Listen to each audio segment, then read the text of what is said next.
세상에 좋은 일이 참 많이 있지만 우리가 하나님의 자녀된 것, 또 하나님의 백성된 것이 늘 가장 좋은 것으로 고백되어지는 우리 모든 만민 가족들 되시기를 주님의 이름으로 축복합니다. 세상에 좋은 일이 많죠. 그러나 내가 하나님의 백성 되었다고 하는 것, 내가 하나님의 자녀가 된 것 보다 더 좋은 것이 없다 하는 그 고백이 저희 가운데 늘 흘러나오면 좋겠습니다.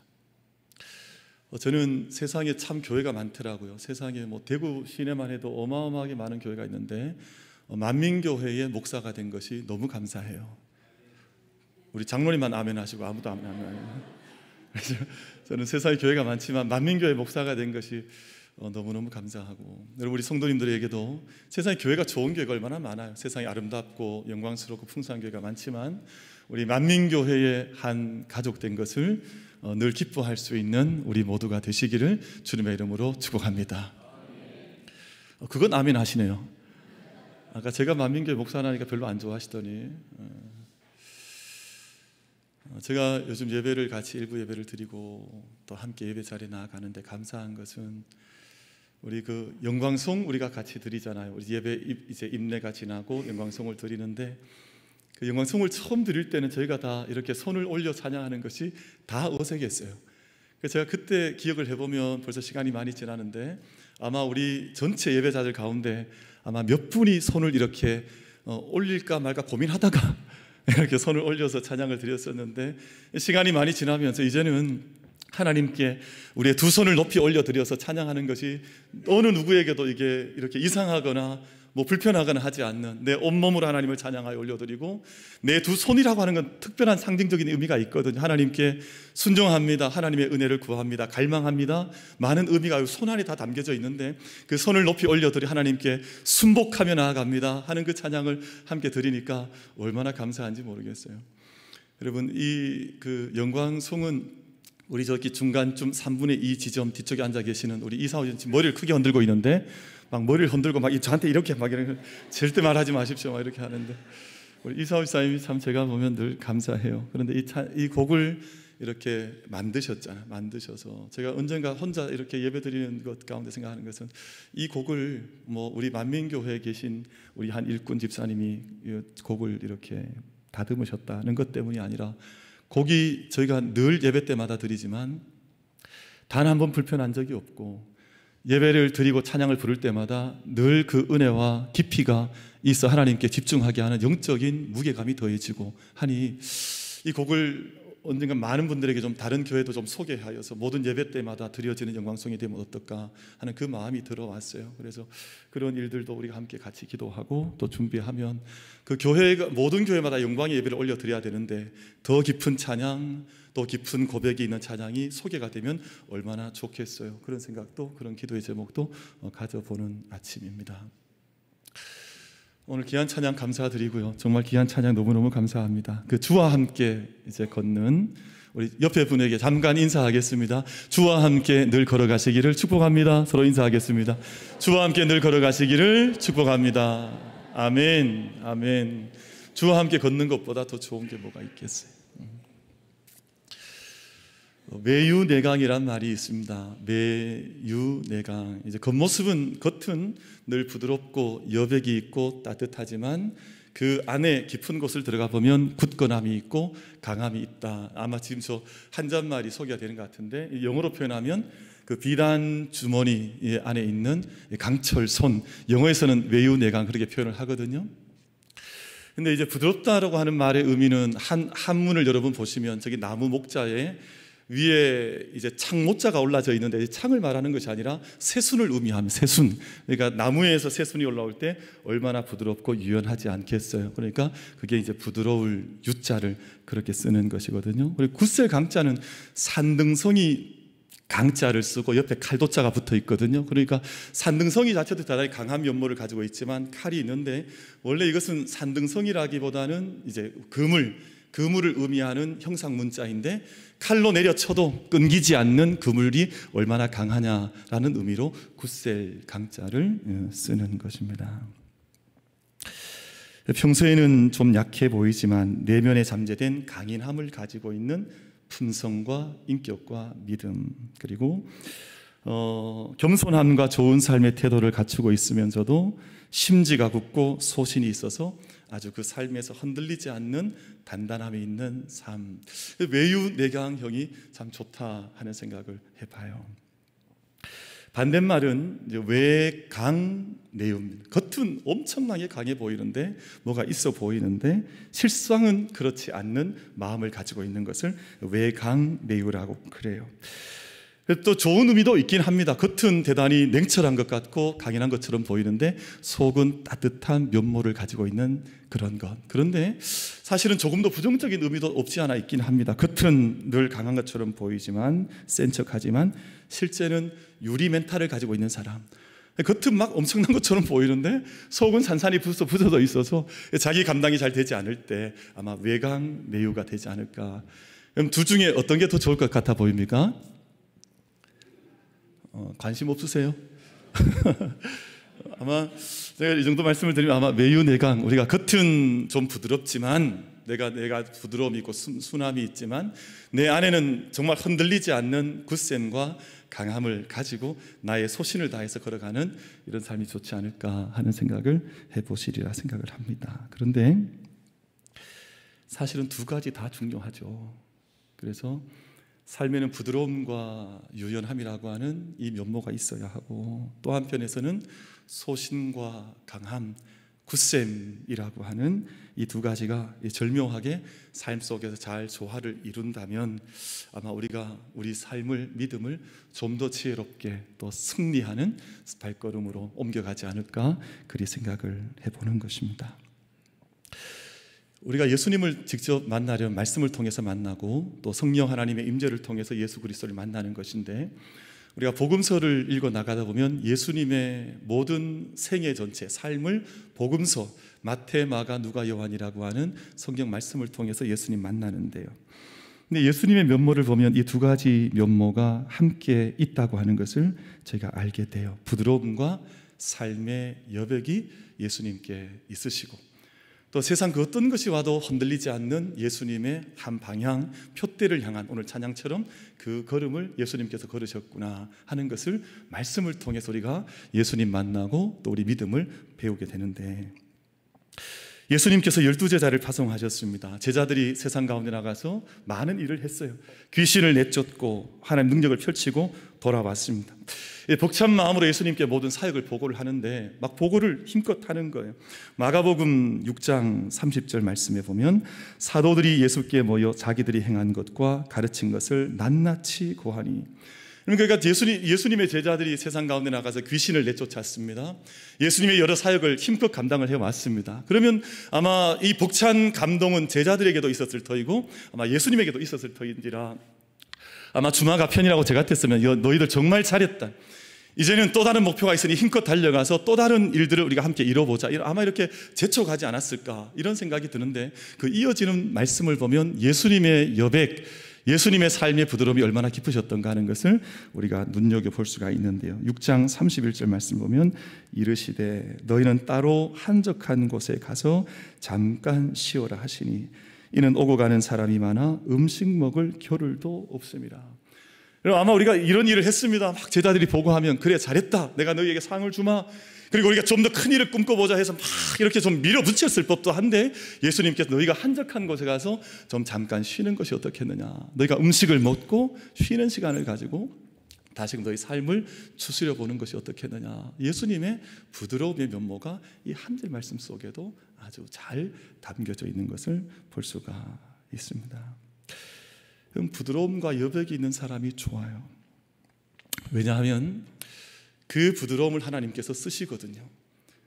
그 여백을 하나님께 내어드리고 부드러움을 내어드리면 그것을 하나님께서 받으셔서 그것이 하나님의 은혜로 다시금 더 충만해지는, 더해지는 은혜를 하나님께서 그 사람에게 허락해 반드시 주시거든요. 그럼 저는 이 사진을 좋아하는데요. 제목이 웃으시는 예수님이라고 하는 사진입니다. 웃으시는 예수님. 이 사진 그림 좋지 않습니까? 저희는 물으면 늘 한 번씩만 대답을 하시는 거예요. 한 번만 대답을 하는. 대표로 대답은 대표성이 있으니까 좋습니다. 웃으시는 예수님이라고 하는 좀 계속 띄워놓으시면 좋겠습니다. 윌리스 휘틀리라는 분이 1973년에 그린 작품이었는데 원래 제목은 해방자 예수, 지저스 크라이스트 리버레이터라고 하는 그 제목을 가지고 있던 작품인데, 이 작품을 랄프 코작이라고 하는 분이 이제 판권을 얻은 후에 조금 더 이제 작품을 다듬은 후에 웃으시는 예수님이라고 하는 이제 제목으로 바꾸어서 사람들에게 보급이 된 작품이, 그러니까 1973년이니까 벌써 50년 전 정도에 그려져서 이 세상에 하나님을, 예수님을 아는 모든 사람들에게 전해진 아주 귀한 그림, 웃으시는 예수님이라고 하는 작품이에요. 이제 닫아 주시고요. 옆에 분 한번 이제는 옆에 분 쳐다보세요. 방금 그 사진과 닮아 있는지 보시면 됩니다. 방금 그 그림과 닮아 있는지. 우리가 예수님 닮자고 하고 예수님 따라가는데 저렇게 웃으시는 예수님의 모습을 닮아 있지 않으면 사실은 우리가 예수님을 따라가고 닮아감에 있어서 뭔가 좀 체크해 볼 부분이 있지 않은가라는 생각을 하는데요. 그럼 우리가 부드럽게 웃을 수 있다고 하는 것이 얼마나 좋은 일인지 모릅니다. 저도 오늘 아침에 참 감사했어요. 왜냐하면 교회에 이제 제가 정문을 얼마 앞두고 있는데 우리 어르신들 제가 이제 그 길에서 만났습니다. 반갑게 인사를 나누고, 또 이제 교회 마당을 밟는데 장로님 도착하시고 청년들이 도착하는데 한결같이 너무너무 그 얼굴이 좋은 거예요. 그리고 반갑게 인사를 하고 정문으로 이렇게 올라오는데 이제 문 열고 들어오는 그 자리에 우리 박주군 장로님, 손정희 권사님 서 계시는데 양쪽에 부부가 이제 장로님 권사님 서 계시면서 이렇게 환대해 주시니까 얼마나 감사한지 모르겠어요. 또 이렇게 안으로 들어왔더니 언제나처럼 또 윤정근 권사님께서 엘리베이터 앞에 또 맞아주시고 뭐 이러니까 이 시간 이렇게 걸어 들어오는 짧은 시간이었는데 너무너무 감사했어요. 계단 올라오는데 우리 홍일진 장로님 거기서 만났고 우리 장 장로님 2층에서 만나는데 다 한결같이 너무너무 감사한 거예요. 그래서 우리가 늘 이 따뜻함과 부드러움과 삶의 여백을 우리가 놓치지 않고 가진다는 것이 얼마나 소중한가 하는 생각을 가져보는 아침인데요. 여러분, 이 아침 우리의 마음과 영을 하나님께 온전히 올려드려서 하나님께서 우리의 모든 것을 만져주시고 모든 것을 다루어 주시고 은총의 빛을 비추어 주셔서 우리 모든 육체가 소성케 되어지는, 여러분 소성한다는 말은 내 안에 생명의 능력을 부어 주신다는 말이거든요. 오늘 장장로님 우리 장석장 기도하셨는데 우리가 주유소를 들러서 기름을 공급받듯이 하나님께서 우리 가운데 부어 주시는 하나님의 생명을 소성케 하시는 그 은혜를 함께 힘입는 우리 모든 만민 가족들 다 되어지시기를 주님의 이름으로 축복합니다. 우리 영혼도 살아나고 우리 육신도 새 힘을 얻고 우리 모든 것이 소성케 되어지는 그 은혜를 함께 희망하면서 주님 앞에 걸어가는 것인데요. 저는 예수님의 성품을 닮아가는 길, 성경을 읽어보면 참 많이 기록이 되어져 있다 생각을 합니다. 어린아이를 품에 안아주시는 예수님, 병든 자를 만지시고 고쳐주시는 예수 그리스도, 현정에 잡힌 간음하는 여자를 용서해 주시는 예수님. 여러분, 이 모든 것의 영적인 부드러움과 영적인 여백이 얼마나 그 안에 깊게 담겨져 있는지 모르잖아요. 그런데 제가 말씀을 드린 것처럼 예수님에게는 부드러움만 있으셨던 것은 아니고요, 예수님에게는 정말 분명하게 선을 긋듯 세상 그 어떤 것이 부딪혀도 변치 않을 만한 길을 분명하게 선포하시고 걸어가셨던 그 강성함이, 강인함이 예수님에게 있으셨습니다. 대표적인 것이 세 가지인데요, 세 가지를 좀 소개를 하려고 하는데, 예수님에게서는 이 세 가지가 부드러웠던 적이 없으세요. 독특하게도 예수님의 이 세 가지는 선명했습니다. 이게 칼로 그냥 이렇게 확 내리치듯이, 이거는 뭐 누가 뭐라 그래도, 이건 누가 어떤 권유를 해도, 누가 유혹을 해도, 누가 뭐라 그래, 이건 변치 않는 세 가지가 예수님에게 있으셨는데, 세 가지가 있습니다. 첫 번째는 하나님 아버지에 대한 신앙 고백이었습니다. 내 아버지네 하나님에 대한 고백은 세상 그 어떤 것이 나에게 부딪혀와도, 여러분 예수님에게 얼마나 많은 위협이 있었는데요, 여러분 예수님에게 얼마나 많은 이 협박이 있었는데요, 그런데 하나님 아버지의 뜻에 대한 이것만은 예수님에게는 변치를 않았습니다. 사람들이 유혹을 해도, 사람들이 그렇게 예수님을 벼랑 끝까지 내몰아도 하나님의 뜻을 섬기는 일, 하나님 아버지를 믿음으로 고백하는 그 일에 있어서는 예수님에게는 양보가 없었습니다. 내가 하나님의 길을 걸어가는데 누가 나를 유혹한다 할지라도, 내가 하나님의 뜻을 쫓아가는데 누가 나를 협박한다 할지라도, 내가 하나님 아버지를 고백하는 그 일에 있어서는 예수님은 양보하신 적이, 그렇게 부드러운 예수님이심에도 불구하고 아버지 하나님을 고백하는 그 일에 있어서는 양보하신 적이 없습니다. 두 번째, 예수님께서 양보하신 적이 없는 것이 십자가의 길을 걸어가는 그 길에 있어서는 양보하지 않았습니다. 여러분, 예수님께서 제자들을 얼마나 사랑하셨습니까? 예수님께서 얼마나 세상 끝날까지 제자들을 지키신다 약속하신 것이 몇 번이십니까? 그런데 사도 베드로가 어느 날 가이사라 빌립보에서 예수님의 십자가의 길을 막았었을 때 예수님께서 그 제자를 향해서 사탄아 내 뒤로 물러가라 그렇게 말씀하셨거든요. 십자가의 길을 예수님께서 양보하신 적이 없습니다. 왜냐하면 그 길이 이 세상에 생명을 주는 길이었었고 그 길이 하나님의 생명을 이 땅 가운데 이루는 길이었었기 때문에 그 길을 이루면은 예수님께서 양보나 조종하는 것이 없었습니다. 타협하는 것이 없었습니다.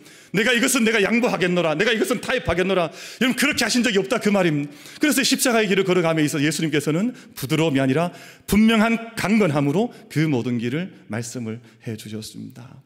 그리고 마지막 예수님께서 양보하지 않으신 것이 제자의 길이었습니다. 제자는 어떤 사람이어야 하느냐, 제자도를 말씀하신 이것에 있어서는 예수님께서는 양보하지 않으셔서, 아마 오늘 저희가 본문을 읽으실 때 예수님께서 왜 이렇게 강하게 말씀하셨을까, 아마 그렇게 마음속에 생각 드신 분이 계시지 않을까 생각을 하는데, 예수님께 제자를 부르시고 또 제자의 길을 요청하실 때는 그곳에 너가 모든 것이 다 괜찮다, 너희가 다 그래도 제자가 된다, 그렇게 말씀하지를 않으셨습니다. 제자의 조건, 제자도의 조건에 있어서 예수님께서 분명하고 선명하게 말씀을 하셨는데요. 그럼 저희가 이 정도 말씀을 드리고 한 가지 다시 한번 확인하고 싶은 것은, 예수님과 함께 길을 걷고 있다고 해서 모두 다 예수님의 제자가 되는 것이 아니라는 것입니다.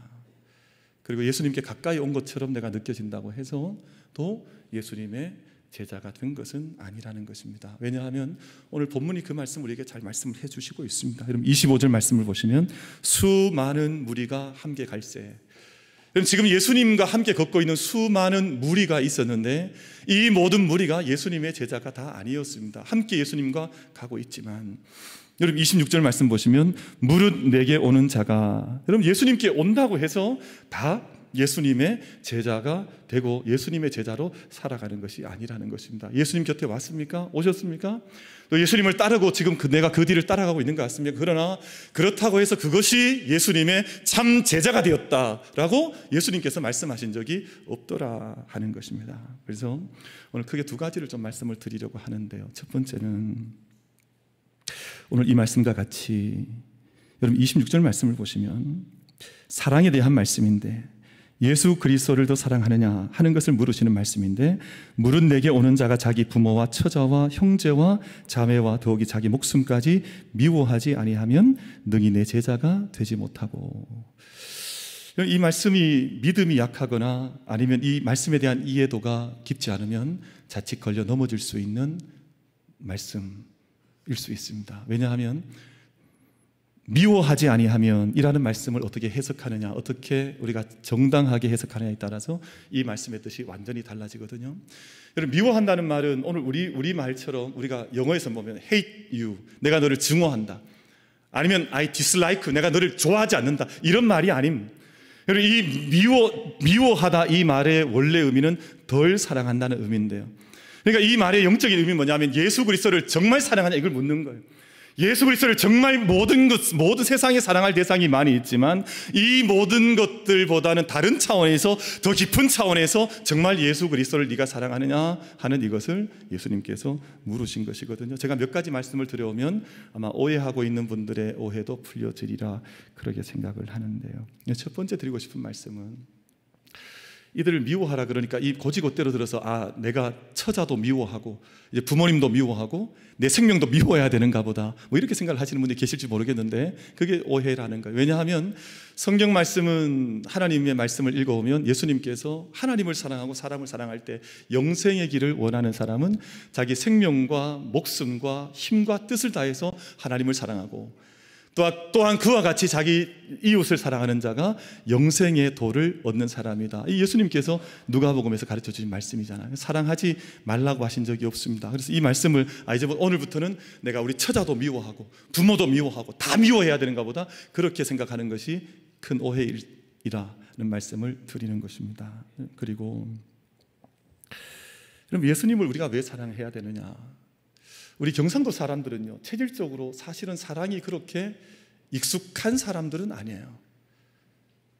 저만 그렇게 생각하시나요? 왜냐하면 우리는 사랑이라는 말을 잘 쉽게 해본 적이 없습니다. 여러분, 우리 사랑한다는 말을 지금도 아마 평생 못 해본 분들도 솔직하게 손들자 하면 아마 몇 분이 손들지도 몰라요. 왜냐하면 우리 사랑한다는 말이 우리 입에서 나오는 것이 막 그렇게 자연스럽지 않습니다. 이때로는 사랑해 이 말을 하려고 하면 막 갑자기 없던 두드러기가 막 날 것 같고, 막 그런 경우들이 얼마나 많은지 몰라요. 여러분 혹시 우리 이제 어르신들, 이제 연세 높으신 어르신들이 자녀들에게 아들아 내가 너를 사랑한다 이 말씀 잘 해보셨습니까? 저는 저희 아버지한테 그 말을 들어보지 못했습니다. 그렇게 어머니를 사랑하는데 제가 저희 어머니한테도 정말 다짐을 몇 밤을 새우고 나서 한번 엄마 사랑해 이 말 해봤지 엄마한테 엄마 사랑해 이 말을 잘 못 해봤어요. 사실 우리는 그 사랑한다는 말이 그렇게 익숙하지 않는 것은 우리의 오랜 이 땅에 우리 DNA 속에 유교의 이 DNA가 오래 들어져 있다 보니 우리가 말씀의 DNA로 완전히 이렇게 치환돼 완전히 바뀌어지지 않을 때에는 이 사랑한다는 말이 그렇게 낯설거나 조금은 어색하거나 내가 고백하지 못하는 말처럼 되어져 있는 때가 많아요. 그래서 제가 이제 믿음의 삶이 바뀌어지고 요즘은 제가 사랑한다는 말을 너무너무 많이 합니다. 내가 사랑합니다, 그런데 그래도 어려울 때가 느껴질 때가 있어요. 그래서 말을 하기 어려우니까 이모티콘으로 그냥 하나 보낼 때가 있어요. 이 사랑한다는 말 대신 이모티콘을 하나 보내자. 차라리 이게 좀 편하니까 사랑한다는 말을 한다는 것이 그렇게 어려울 때가 많이 있습니다. 근데 여러분 예수님을 한번 생각해 보십시다. 예수님은 이 땅에 나보다 나를 먼저 사랑하신 분이세요. 나를 먼저 사랑하신 분이 예수 그리스도.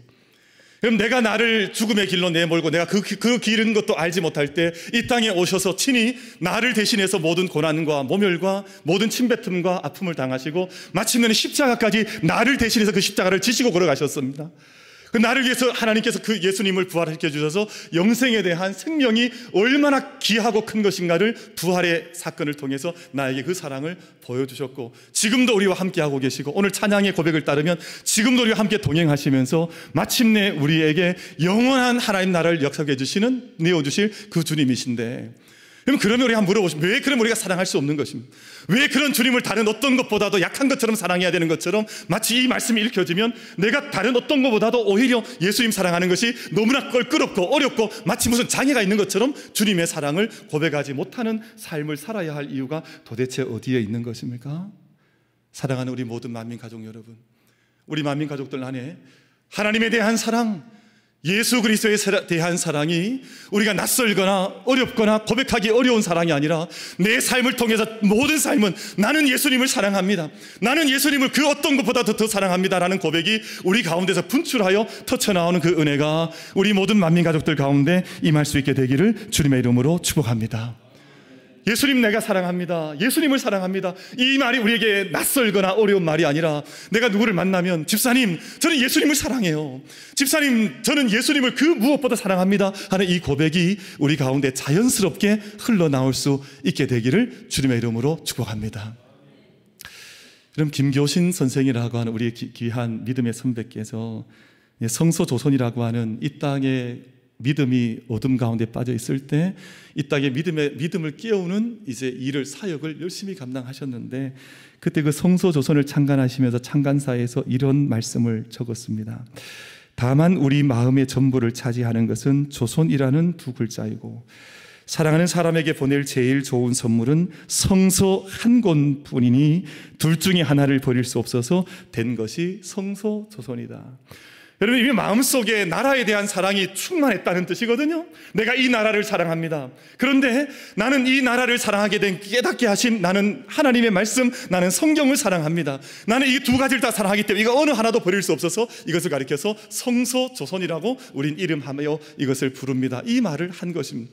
여러분 예수님을 정말 사랑하십니까? 그러면 부모, 처자, 자기 자신의 생명도 사랑하게 되는 것입니다. 예수님을 알지 못합니까? 그러면 부모님도 홀대하는 것이고 자기 자녀도 세상 저처럼 키우게 되는 것이고 자기 자신도 자기 자신의 생명도 사랑할 수 없는 것이 영적인 원리로 되어져 있습니다. 그래서 오늘 말씀 속에 자기의 부모와 처자와 심지어 자기 생명도 더 미워하지 아니하면 이 말은 예수 그리스도를 온전히 사랑하지 아니하면 이 모든 것들을 너희가 더 사랑할 수 없을 것이다 하는 그 말씀이 이 말씀 속에 담겨져 있습니다.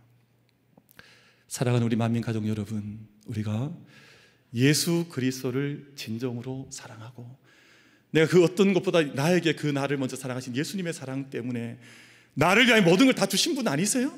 나를 위하여 십자가에 달리신 분 아니세요? 우리 위해 지금도 섭리하시고 세상을 완성해 가실 주님 아니세요? 그러면 우리가 주님에 대한 사랑을 온전히 고백해 나아감으로 나의 부모와 나의 처자와 나의 형제 자매와 심지어 내 생명과 이 나라 이 민족까지 더 온전하게 사랑해 나갈 수 있는 우리 모든 만민 가족들 다 되어주시기를 주님의 이름으로 축원합니다.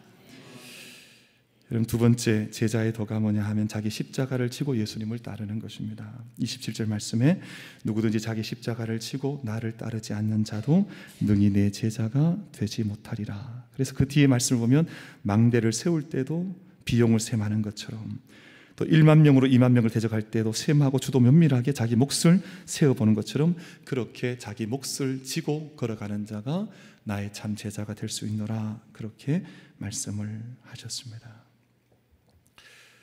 그럼 제가 아주 간단한 질문 한 가지 드려보고 싶은데, 우리 만민교회가 여기에 어떻게 서 있는 것입니까?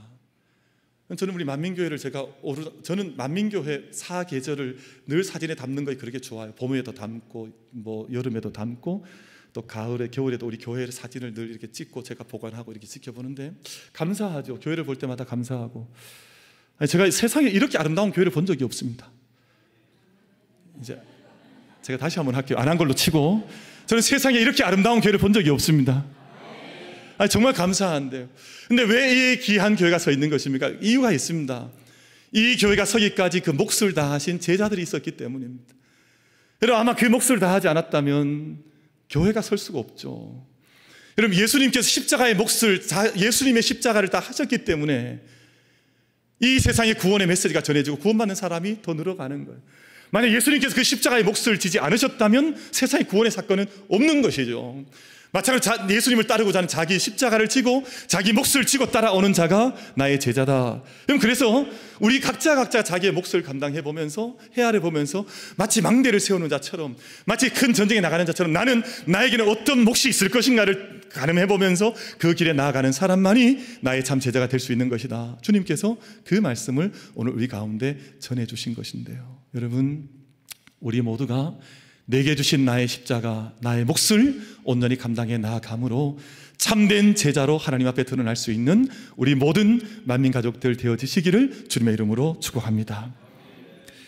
여러분, 마지막 한 가지 말씀만 드리고 좀 말씀 맺고자 하는데요.